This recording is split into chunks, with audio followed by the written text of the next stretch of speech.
An airplane has 5 major parts: the engine, the landing gear, tail surfaces, wing, and the fuselage.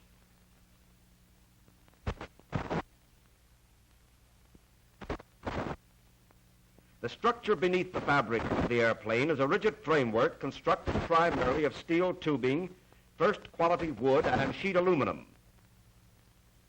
Steel tubing forms the fuselage, which acts as a truss spanning the distance between the tail surfaces and landing gear when the plane is on the ground,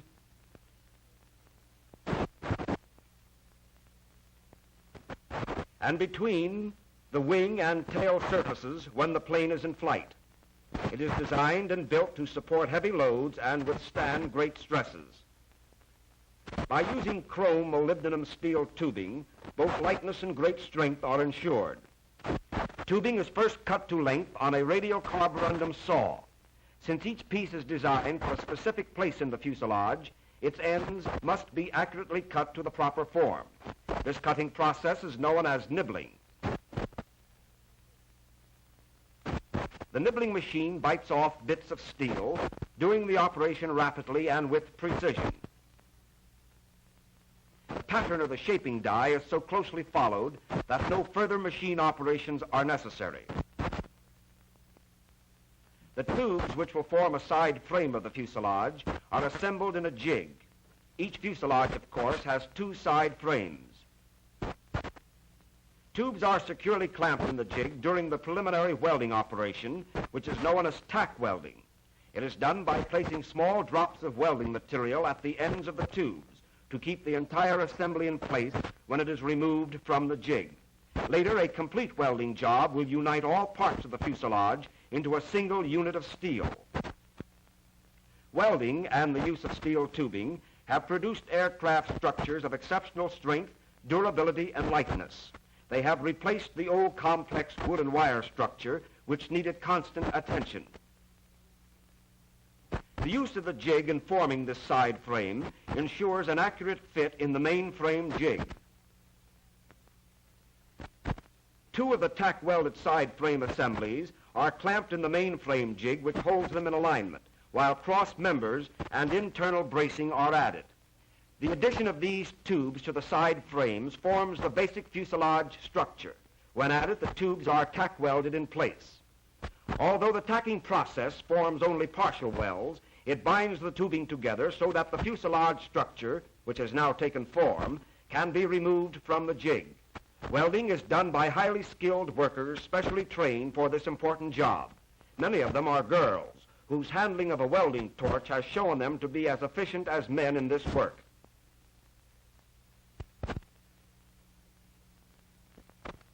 Cluster welding and the addition of fittings will complete the fuselage framework. Oxyacetylene welding is most commonly used for joining chrome molybdenum steel tubing for aircraft.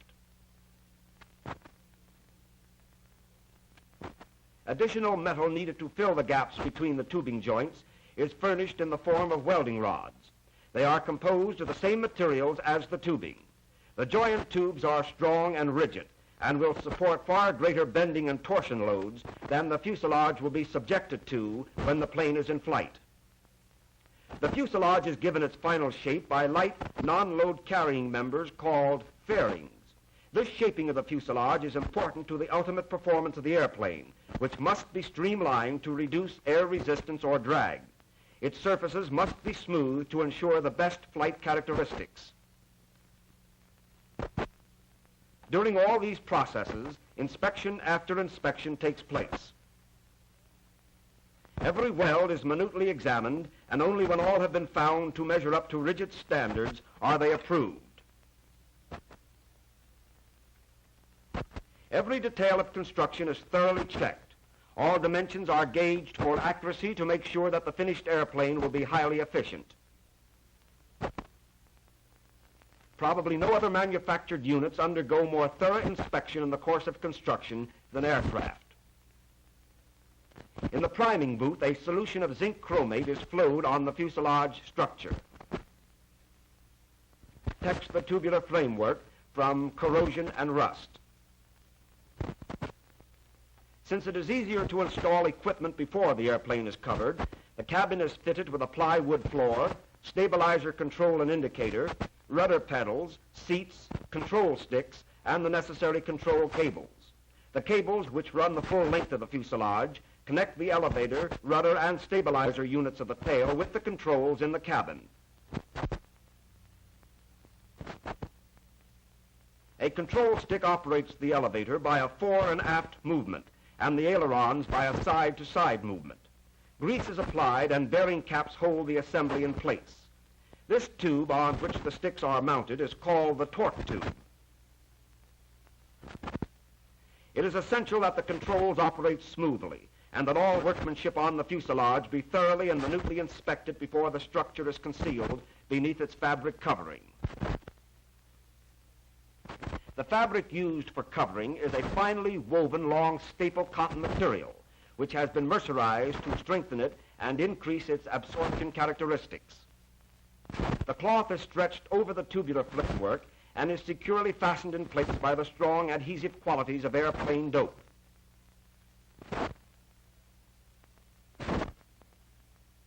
After the framework is covered and the cabin is lined with the cloth, a water spray is applied. The moistened cloth rapidly shrinks. It takes only a few brief moments to stretch tightly.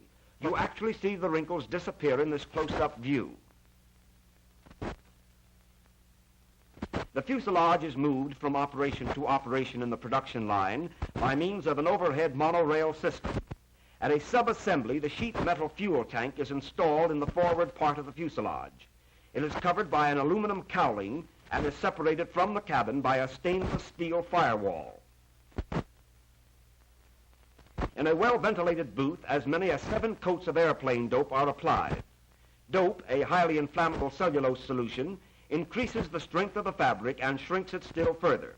It acts as a filler, making the cloth airtight, and produces a surface that will withstand several years of wear and exposure.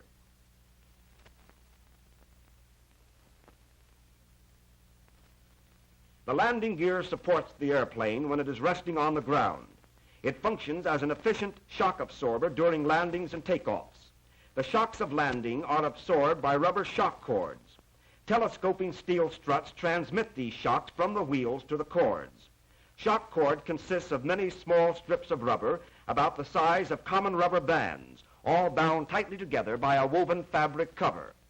The result is a strong, highly resilient rubber ring, which, because of this method of assembly, places the telescoping strut sections under considerable compression. Rubber, when held under high tension and exposed to oil and gasoline, deteriorates rapidly. This can be greatly retarded by protective boots made of an oil and waterproof material. They are slid into place and cover the cords of the completed shock absorber assembly.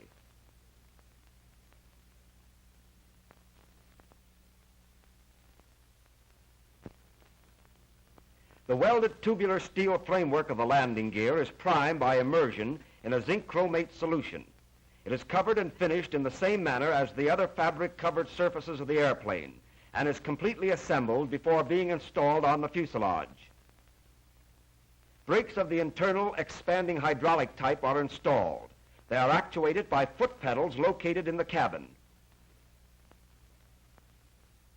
The large, soft donut tires used on an airplane absorb a great portion of the landing stresses. They improve performance on soft or rough ground. Hubcaps protect the axles and bearings from mud, dust, and water. The tail assembly provides stability and controls the direction of the airplane in flight. The movable surfaces are operated by the control stick. The frames of the tail surfaces are constructed of welded steel tubing. After they have been primed and covered, the fabric undergoes the same shrinking process to which the fuselage cover has been subjected. Application of airplane dope in the same manner as received by the fuselage makes these frames ready for final assembly. The lifting surface of an airplane is the wing. It must be light in weight yet strong enough to support many times the weight of the airplane. Ribs are shaped to give form to the wing. They are made from strips of lightweight aluminum alloy which are drawn through a die on the drawbench. After being formed, these strips are cut to proper length for their intended purpose. Various cross-sectional shapes of great strength are formed by using different dies. One of the T-shaped sections is crimped and bent to form a cap strip, which is the continuous member which forms the outer edge of a rib. Fabricating ribs in this jig gives them the exact shape necessary for greatest lift with least air resistance. These rib braces are so located that they terminate at the points of greatest load on the wing. This design is essential, for ribs are really small trusses used to transmit the lift from the wing covering to the spars.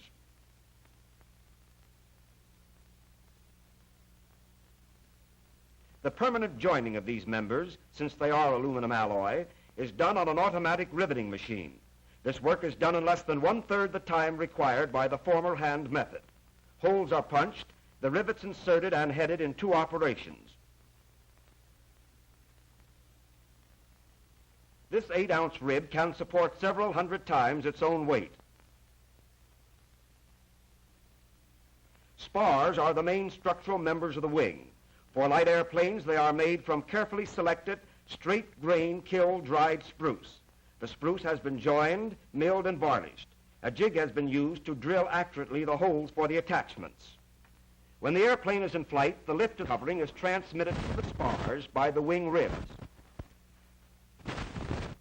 In assembly, the ribs are slid onto the spars and fixed at positions which were determined when the airplane was originally designed. These locations depend upon the weight to be supported by the wing. Light airplanes have ribs farther apart than heavy airplanes.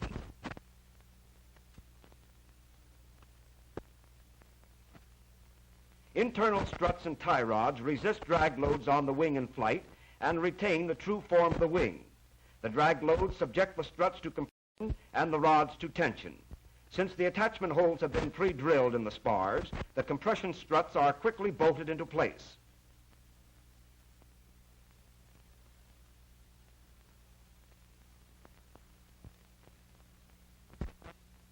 Terminals have been placed in the struts for the attachment of tie rods. A left-hand thread is on one end of the tie rod and a right-hand thread on the other. An experienced workman adjusts them to the correct tension. Standardization in the aircraft industry is most evident in aircraft fastenings. If the fastenings are designed for disassembly, they are safetied against vibration. Castellated nuts are most commonly used and are kept in place by cotter pins. A pulley must be used when a control cable changes direction more than 15 degrees. These pulleys are made from a durable plastic-bound fabric base which will not fray the cable. They are provided with a guard preventing the cable from slipping off and have either plain or ball bearings. The leading edge of the wing is the section extending forward from the front spar. Since this is the section that directs the air back over the airfoil, its curve or camber must be retained. In order to preserve this camber against fabric tension and air pressure, false or short nose ribs have been placed between the form ribs in the leading edge.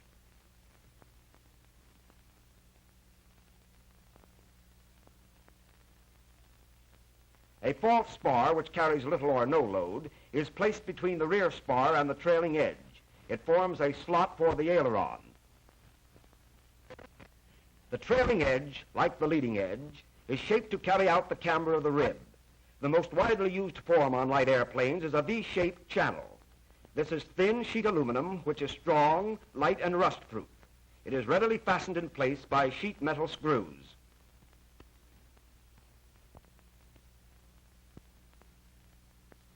The wing structure must be thoroughly inspected for alignment before covering. Safetying devices, cables, bolts, guides, and wiring all must receive an OK at this point. The wing covering is of the same quality fabric used on other parts of the airplane. The blanket cover, which is quite commonly found on these light airplanes, is a large sheet made up of smaller sections sewed together on a machine. These covers are large enough to extend from the trailing edge around the wing panel and back to the trailing edge. The use of these large sheets saves time and produces a cover of great strength. Dope, which is strongly adhesive, is used to attach the fabric to the false spar, edge, and the ends of the wing. It holds the fabric firmly in place, and all excess cloth is cut away.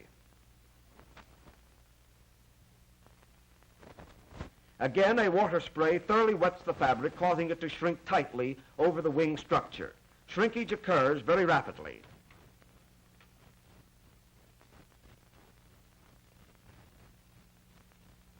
Strong waxed cotton thread is used to fasten the cover to the wing ribs. This holds the fabric tightly in place, giving it the exact camber or curvature of the ribs, which is so necessary to the efficiency of the wing. In addition to maintaining camber, sewing also gives strength to the cover and prevents it from fluttering when the airplane is in flight. Approximately 70% of the lift of a wing is on its top surface.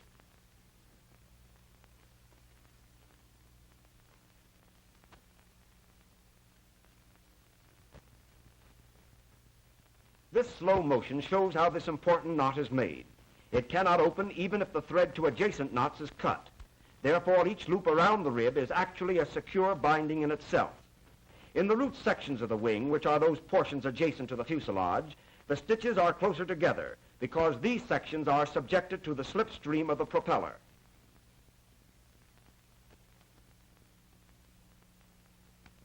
Narrow reinforcing tape is threaded under the stitches on both sides of the wing and prevents them from wearing or tearing through the fabric.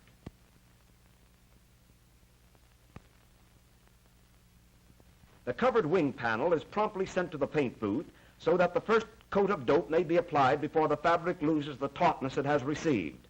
Like the fuselage covering, the wing fabric is made airtight, strengthened and protected by many additional coats of dope after the first coat has thoroughly impregnated the fibers of the cloth. After the first coat is applied, the covering is reinforced with pinked-edged tape over the rib sewing and edges of the wing. The other coats are then sprayed on, the last two containing the color desired for the finish. Ailerons, the movable surfaces on the trailing edge of the wing, are operated by the control stick. They are used to bank or balance the airplane in flight. Preformed aluminum sheet placed in this jig will be the leading edge of the aileron. This leading edge form is then closed by adding a channel strip to which the ribs have been riveted. Clamps align these parts and hold them in position while aluminum rivets are placed in pre-drilled holes. Rivets are used because aluminum does not lend itself to welding. Heading of the rivets by hand completes this part of the structure. The result is a leading edge of closed or box construction. This very rugged construction also forms the spar or main supporting member of the aileron.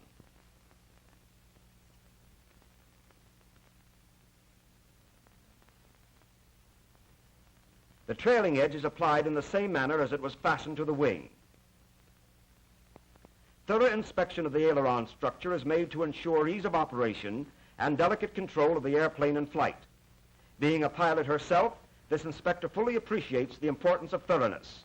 After it has been approved, the framework is covered and finished in the same manner as are all other fabric-covered parts of the airplane. The construction of major parts is so controlled that they are delivered to the final assembly in proper quantities at the right time, fully inspected and ready for installation.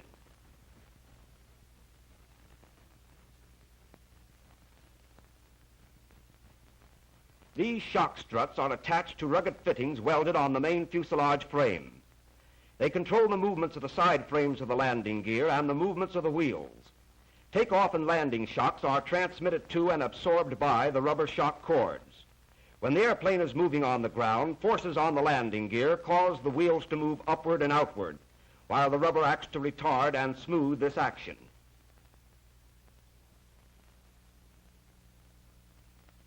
The elevators and rudder are the moving members of the tail assembly which control the direction of flight. The elevators, while they work as a single unit, are installed in two parts, one on each side of the rudder. Pins are placed in the hinges and safetied.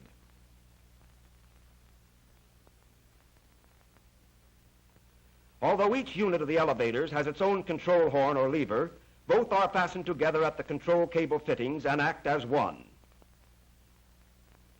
Turnbuckles in the control cables remove the slack and ensure operation without lost motion.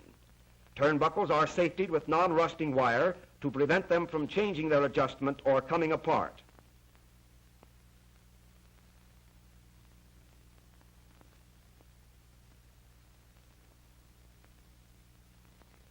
The wire for the white navigation light on the tail is inserted, and the rudder is installed in the same manner as were the elevators.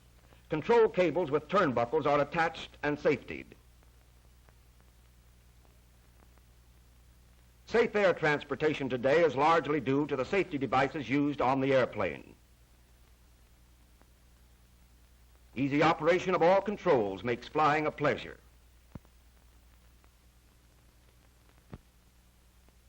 The wing becomes an integral part of the airplane when it is bolted to the fuselage and its struts installed. It is made up of two panels which arrive at final assembly complete with all fittings. Jigs used in the construction of all parts ensure a perfect fit when these parts are assembled. They allow these snugly fitting bolts to be driven into place with a minimum effort.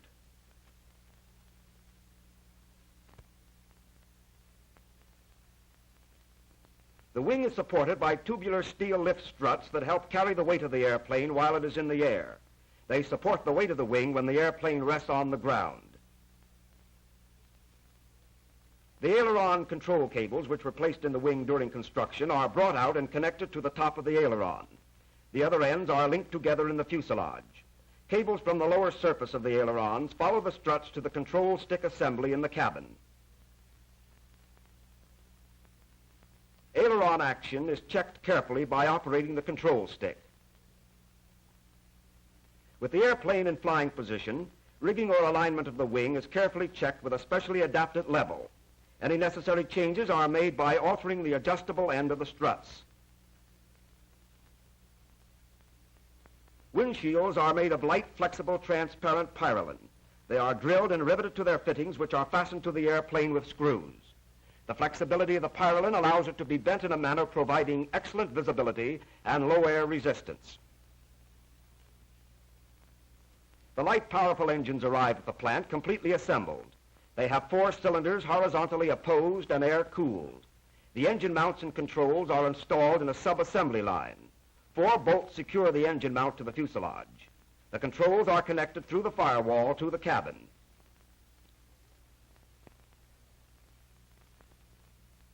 Finished wood propellers are obtained from a manufacturer specializing in their construction.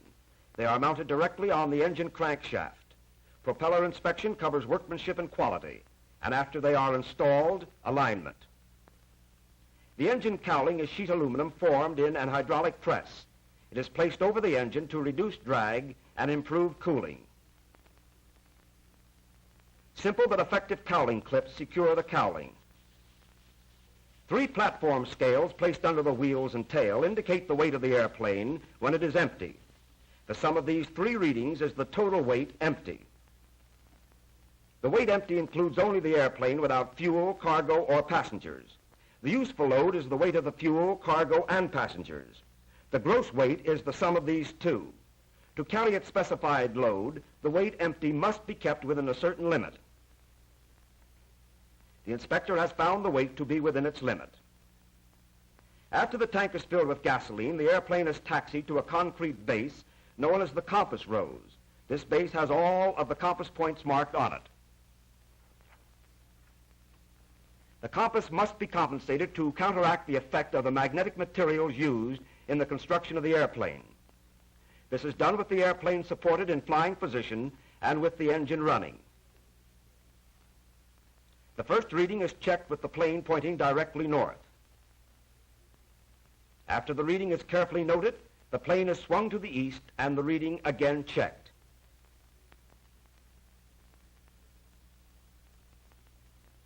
Any slight variation is recorded on the compass card to enable the pilot to make corrections when plotting a course. As each position of the airplane is checked, the amount of deviation is determined. This deviation, because of the magnetic character of the metal parts of the airplane, is counteracted by adjusting tiny neutralizing magnets in the body of the compass.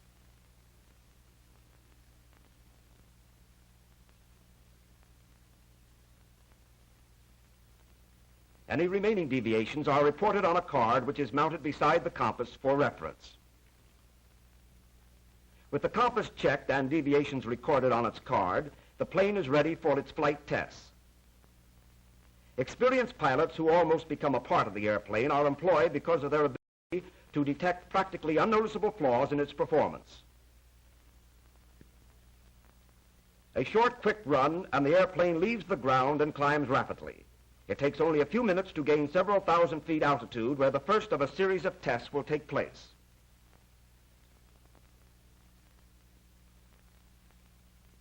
The plane must fly level and straight even when hands and feet are off the controls. This indicates correct rigging or aligning of the parts during final assembly. The airplane is dived until it reaches its maximum permissible air speed.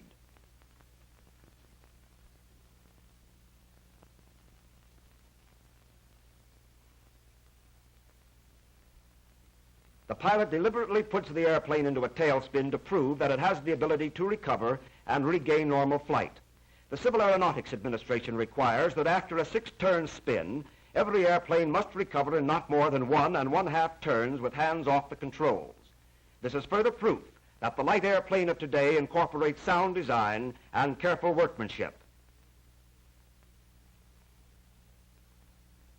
Safe, dependable, and invaluable to air development in our country, the airplane is now ready to contribute its wings to the rapidly growing legion of light aircraft.